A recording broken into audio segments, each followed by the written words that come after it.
In the brutal, grinding warfare of the Second World War, where armies fought through fortified towns, across prepared defensive lines, and against enemies sheltering in concrete bunkers and earthen strongpoints, there existed a category of tactical problem that conventional weapons struggled to solve.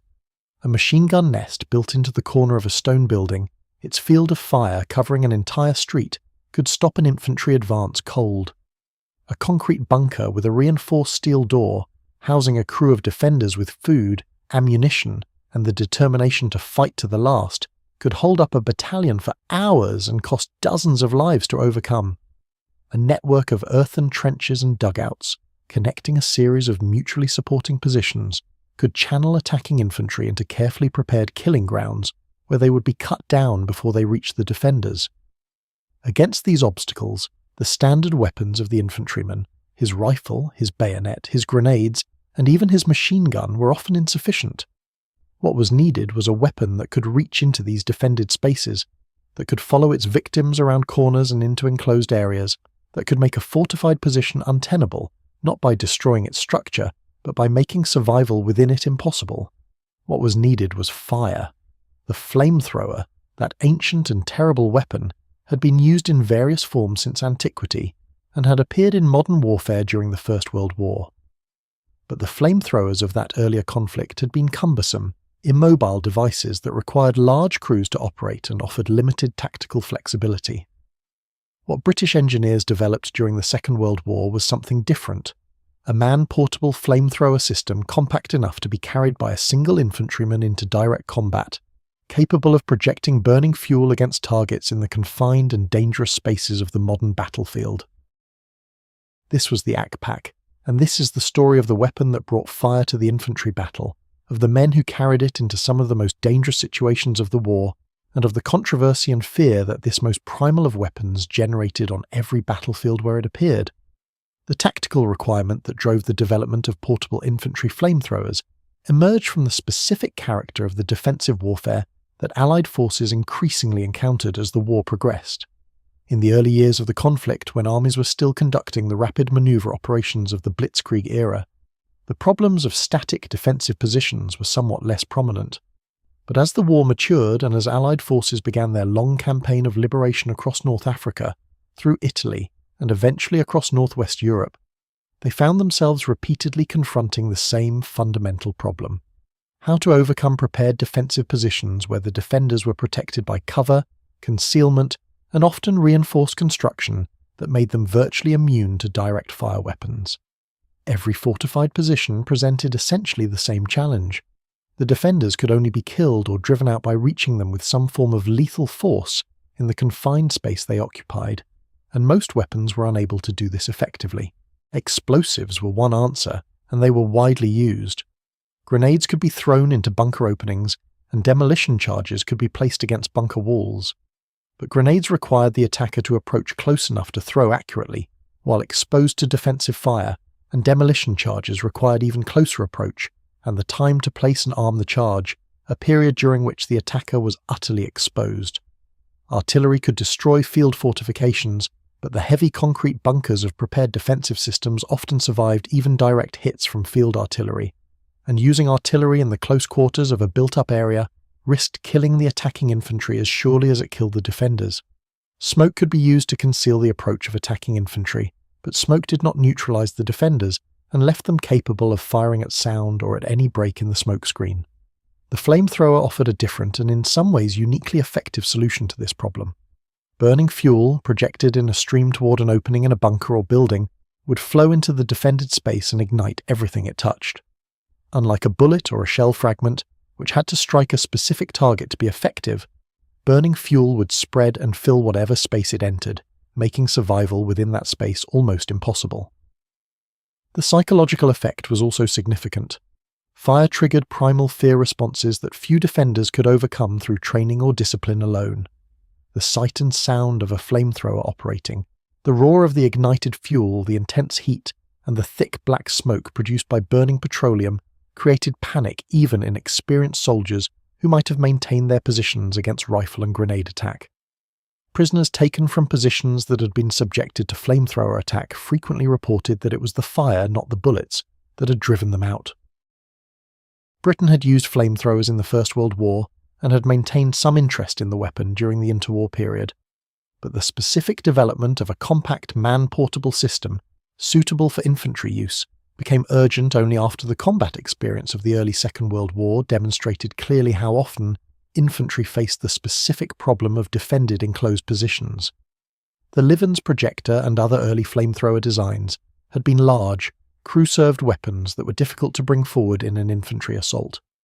What was needed was something that a single soldier could carry and operate, moving with the assault wave and engaging targets of opportunity as they appeared, without requiring the time and exposure that crew-served weapons demanded. The AK-Pak, whose designation derived from the phonetic alphabet pronunciation of the letters of its official designation, was developed to meet this specific requirement. The weapon consisted of a backpack unit containing the fuel and propellant, connected by a hose to a gun unit that the operator held and aimed. The backpack contained a tank of viscous fuel, typically a mixture of petroleum-based compounds designed to burn hot and to adhere to surfaces rather than splashing away harmlessly on impact. The propellant was compressed nitrogen, or carbon dioxide, stored in a separate small cylinder, which provided the pressure to expel the fuel through the hose and nozzle at sufficient velocity to project it the required distance. An ignition system at the gun unit ignited the fuel as it left the nozzle, creating the characteristic stream of burning liquid that was the weapon's primary effect. The fuel used in the AK-Pak and similar flamethrower systems was carefully formulated to maximize both physical and psychological effect. Simple petroleum products like petrol would burn but would tend to splash and scatter on impact, reducing the concentration of fire at the target point. The thickened fuels used in military flamethrowers, similar in concept to napalm though predating that specific formulation, were designed to be viscous enough to adhere to surfaces and to flow as a burning mass into enclosed spaces. This thickened fuel would cling to bunker walls, to equipment, and unfortunately to the clothing and skin of defenders, making it far more lethal than simple petrol. The burning temperature of properly formulated flamethrower fuel was sufficient to cause rapid and severe burns to any exposed skin, to ignite most materials found in military fortifications, and to consume the oxygen in a confined space rapidly enough to make breathing impossible even for defenders who managed to avoid direct contact with the flame. The physical design of the AK-Pak was a careful compromise between combat effectiveness and the ability of a single soldier to carry and operate the system in the demanding conditions of infantry battle. The backpack unit was fitted with padded shoulder straps and a waist belt designed to distribute the weight across the carrier's body, but the total weight of the system when fully loaded was considerable, somewhere in the range of 60 to 70 pounds depending on the specific configuration. Carrying this weight while advancing under fire across broken ground, through rubble, or along muddy trenches was physically extremely demanding. Soldiers selected to operate the AK-Pak had to be physically strong enough to carry the system and still function effectively as combat soldiers, and they had to be psychologically robust enough to accept the particular dangers of their role.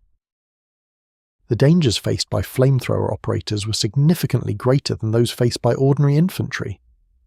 A soldier carrying a tank of highly flammable fuel on his back presented an obvious and terrifying target to the enemy. If a single bullet or shell fragment penetrated the fuel tank, the result could be catastrophic, the fuel igniting and burning the operator alive, creating a death that was among the most terrible that the battlefield could produce. German soldiers, like soldiers of all armies, recognized the distinctive appearance of the flamethrower operator, the backpack, the hose, and the gun unit, and were taught to prioritize these individuals as targets. A flamethrower operator who survived long enough to employ his weapon against a defended position had often run a gauntlet of fire in which he was the most sought-after target on the battlefield. This knowledge inevitably affected the men who were assigned to flamethrower duties. The selection of soldiers for this role required careful attention to psychological as well as physical fitness. A man who was too acutely aware of his own vulnerability might freeze at the critical moment, unable to advance under the concentrated fire that his appearance would draw. A man who was reckless about his danger might expose himself unnecessarily and be killed before he could bring his weapon to bear. The ideal flamethrower operator was a man who could coldly assess his situation, move with deliberate purpose toward his target, accept the risk of his role as a professional fact rather than a source of terror, and execute his firing sequence with methodical precision under conditions of maximum stress. Finding such men was a challenge, and the flamethrower units of the British Army were small, elite formations whose members were selected and trained with particular care. Training for flamethrower operation with the ACPAC system began with familiarization with the weapon's mechanical operation, which was straightforward but required practiced reliability. The operator had to learn to start the ignition system, regulate the flow of fuel, and operate the gun unit while moving across terrain without allowing the hose connecting the gun to the backpack to become tangled or kinked. He had to learn to judge the range to his target accurately, as flamethrower fuel lost velocity and began to drop over distance, requiring different aiming points at different ranges. He had to learn to direct the stream of burning fuel precisely into openings in bunkers and buildings, avoiding wasting fuel on the exterior surfaces that surrounded these openings, and he had to learn to perform all of these tasks while carrying 60 or more pounds of equipment across terrain that was usually difficult and always dangerous. Range training with actual flamethrower fuel was necessarily conducted under strict safety protocols, as the potential for accidents was obvious. Trainees initially practiced with water to learn the mechanical operation and aiming techniques, then progressed to live firing with actual flammable fuel against representative targets.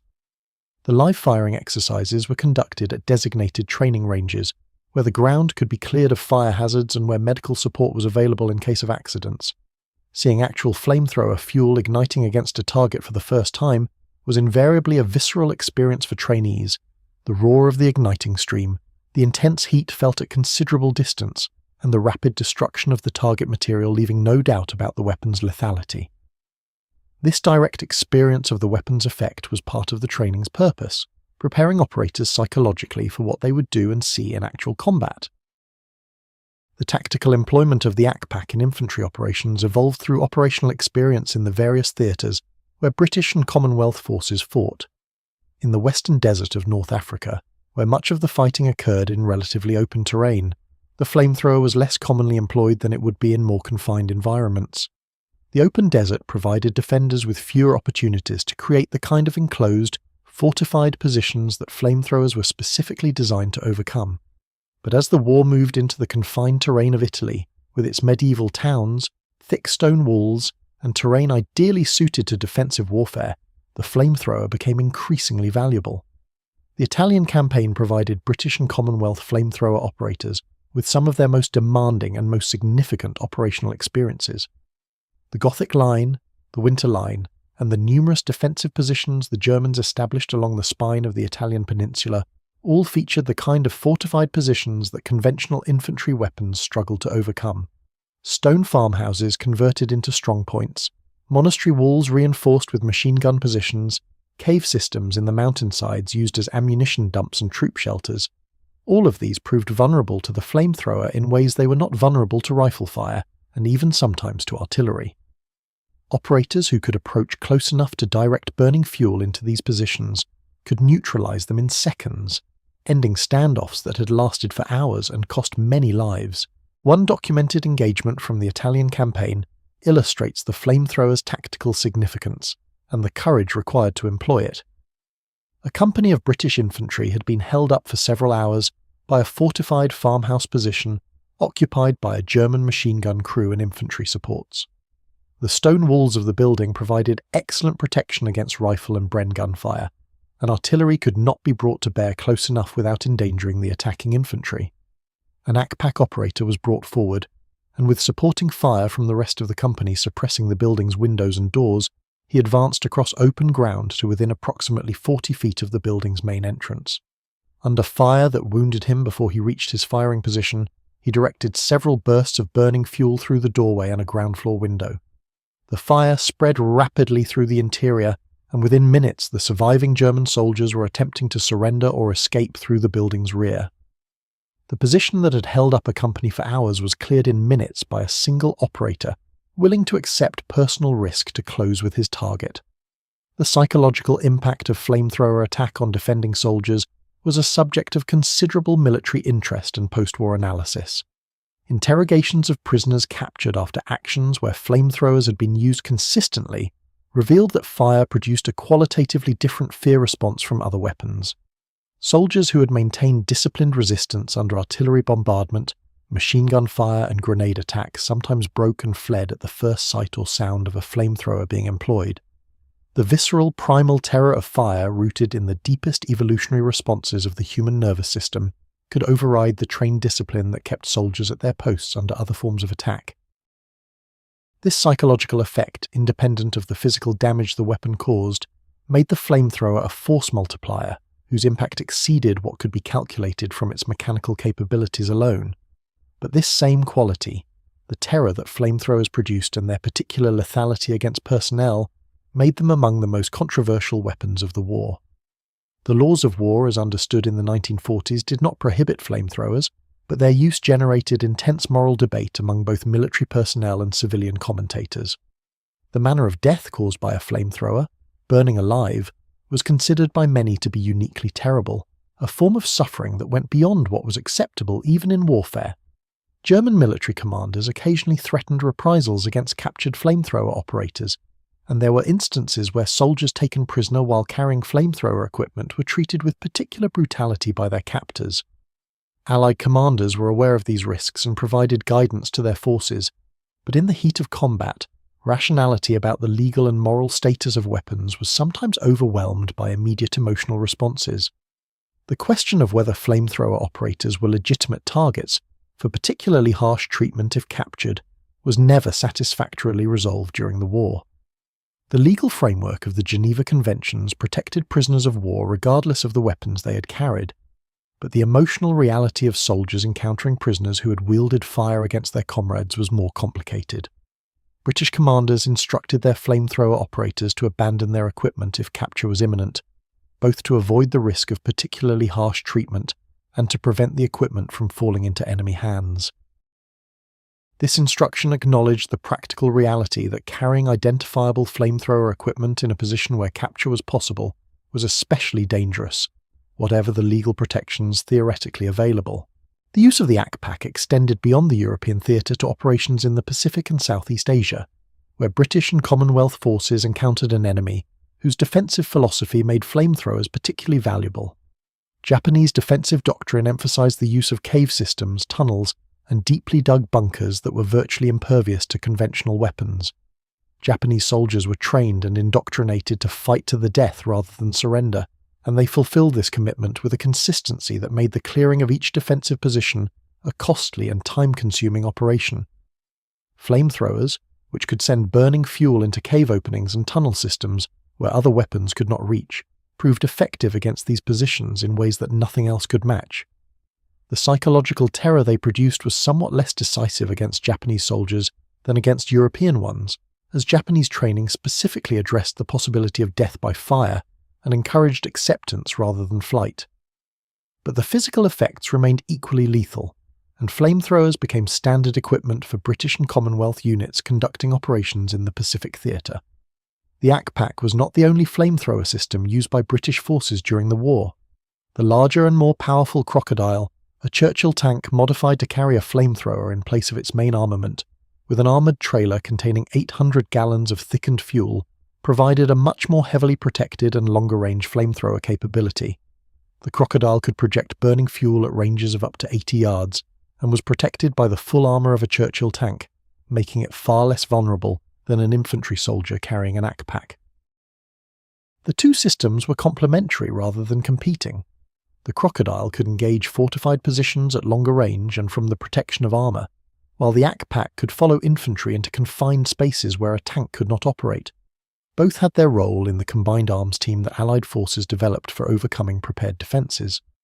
The manufacture of ACPAC systems was conducted by British industrial facilities, producing military equipment under wartime conditions. The weapon was mechanically relatively simple, and the manufacturing process did not require the precision machining demanded by firearms. The main technical challenge was ensuring that the connections between the fuel tank, propellant cylinder, hose and gun unit were reliable and leak-proof under the stresses of combat use. A flamethrower that leaked fuel while being carried or operated was a lethal hazard to its operator, and quality control in manufacture was therefore critical. The testing of each unit before issue to operational units was rigorous, with particular attention paid to the integrity of seals and connections that would be subjected to the vibration of combat movement and the pressure of firing. The supply of appropriate fuel to flamethrower units was a logistics challenge that required careful planning. The thickened fuel used in military flamethrowers was a specialized product that could not simply be drawn from standard military fuel supplies, and it required appropriate containers and handling procedures. Getting adequate quantities of this fuel forward to operational units, especially in the difficult terrain and supply conditions of the Italian mountains or the jungles of Southeast Asia, required dedicated logistics effort. Units that ran out of fuel in the middle of an operation were left with a heavy and awkward backpack system that was useless without its primary consumable, and supply failures of this kind did occur, leaving operators unable to employ their weapons at critical moments. Post-war assessment of the ACPAC and portable flamethrowers more generally reached conclusions that were mixed in their evaluation of the weapon's effectiveness. On the purely tactical level, the evidence was clear. Flamethrowers were highly effective against the specific category of targets they were designed to engage, namely defended enclosed positions. Their ability to project lethal fire into spaces where other weapons could not reach gave them a unique tactical capability that repeatedly proved decisive in situations where other methods had failed. The psychological effect on defenders was real and significant, often achieving tactical results beyond what could be explained by the weapon's physical effects alone. Against the tactical problems of bunker clearing and fortification assault, the flamethrower was effective, but the weapon's limitations were equally clear.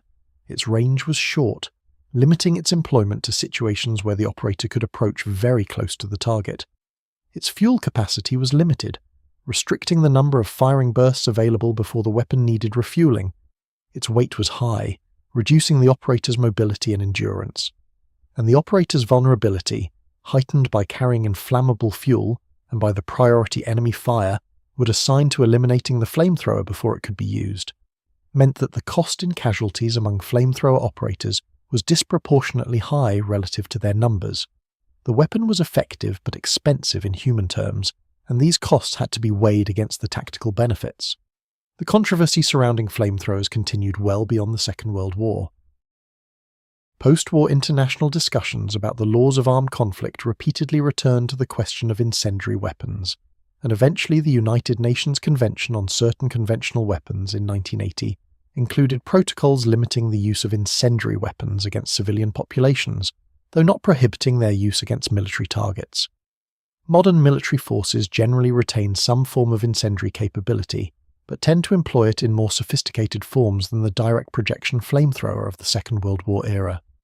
The man-portable infantry flamethrower has been retired from most Western military inventories, replaced by thermobaric weapons and other technologies that achieve similar tactical effects with different technical means.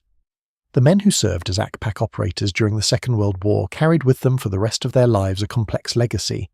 Many spoke of the tactical effectiveness of the weapon and the genuine contribution it made to operations that would otherwise have been far more costly. Some also spoke of the difficulty of reconciling the weapon's effects with their own moral understanding of the limits of acceptable violence, even in the context of a war against an enemy who had committed atrocities of an entirely different order. The use of fire as a weapon against human beings, however militarily effective and however legally permissible, carried a psychological weight that distinguished it from other forms of combat killing in ways that veterans sometimes struggled to articulate but consistently acknowledged.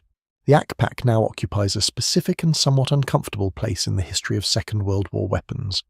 It is neither celebrated nor entirely forgotten, recognized by military historians as a tactically significant weapon, while remaining outside the popular imagination that has fixed on tanks, aircraft, and famous battles.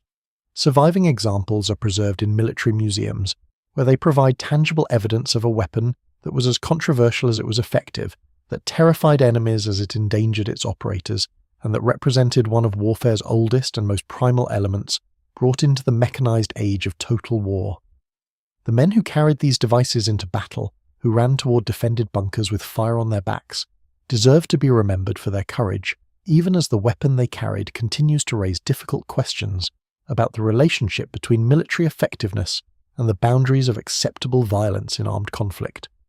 The story of the ACPAC is ultimately a story about necessity and its consequences. Allied forces needed a weapon capable of overcoming defended enclosed positions. The weapon was developed and proved effective, and soldiers carried it into battle with the courage that military service demands. The fire it projected ended engagements that conventional weapons could not conclude, saved lives among the attacking infantry by rapidly neutralising positions that would otherwise have required costly frontal assault, and contributed to Allied victory across multiple theatres of war. These contributions were real and significant, but fire as a weapon of war carries a weight of human consequence that distinguishes it from other forms of military violence, a distinction that echoes through history from the fire ships of ancient warfare to the incendiary bombs of the strategic air campaign to the portable flamethrowers of the infantry battle. The akpak was effective, necessary, and terrible, and the men who employed it deserve recognition for bearing all three of those qualities in the service of their country's cause.